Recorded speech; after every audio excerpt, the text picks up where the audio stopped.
dịka ọ gabigasịrị ọnwụ nna ya mgbe ọ ka dị n'afọ 4 na ọnwụ nne ya na ụmụnne ya ndị ọzọ niile ka afọ 2 gasịrị n'ihi itinyere ha nsị na nri ka Nze Josiah Nwankwọ oti Nzekwe jiri wee na mmụọ n'ọgbụgba afọ 19 dịka isi ya wọchasigoro ya nnọọ nke ọma. Joseph Egbeọcha wetara akụkọ na nna ndị be Nzekwe si Amaokwe Village Enugu Quarters Umuawulu Council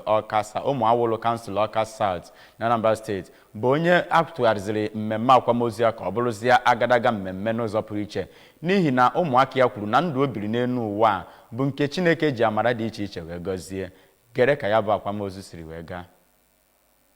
Nwa amadi lara mmụọ bụ onye eji overheat mara bụ onye a mụrụ n'afọ 1933 ma bụrụkwa onye akụkọ mgbaama ya gosiri na o biri ezigbo ndụ inyere mmadụ aka inwe obi ebere inwekwa ịhụnanya ebe ọ bụ na ọ chọpụtara n'oge na anya ịhụnanya Chineke bụ nke nọ n'arụ ya kemgbe a mụrụ ya. Na mmemme ofufe nru edebere n'ụlọụka St. Mark's Anglican Church Umuawulu ka onye Archbishop Province of the Niger nakwa Bishop nke Awka Diocese bụ Most Reverend Alexander Ibezim nọrọ kọwaa na mmadụ ịnwụ ka ọ gbachara afọ 19 bụ naanị ihe na-egosipụta amara nke Chineke ma kene ya bụ ezinụlọ ndị be Nzekwe maka inete nna ha anya n'oge ọ nọ na nka. Ka elichara ozu nna ha ka nwa nwoke ya bụ nwa amadi lara mmụọ bụ Chief Matthew Nzekwe nakwa nwa ya nwaanyị bụ Oriakụ Mary Okoro nọrọ kọwaa na ọ bụ ebumnuche ha na nna ha kara ịnọkwu ogologo ndụ n'ụwa iji rie erere ọrụ niile ọ rụrụ n'elu ụwa ma kọwaa ya dịka ezigbo nna bụ onye hụrụ ezinụlọ ya n'anya ma bụrụ onye udo onye eziokwu nakwa onye nwere ezi akparamagwa dị iche iche enwere ike ịṅomiri. N'iti ya bụ ezinụlọ ọdachi dakwasara aka n'obi ka onye ji ọkwa eze ọdịnala obodo Umuawulu bụ Igwe Joel Egwuọnwụ onye na-anọchite anya ọgbọnta nkwado oyi n'ụlọ omebe iwu Anambra State bụ Honorable Innocent Ojike nwa obodo Umuawulu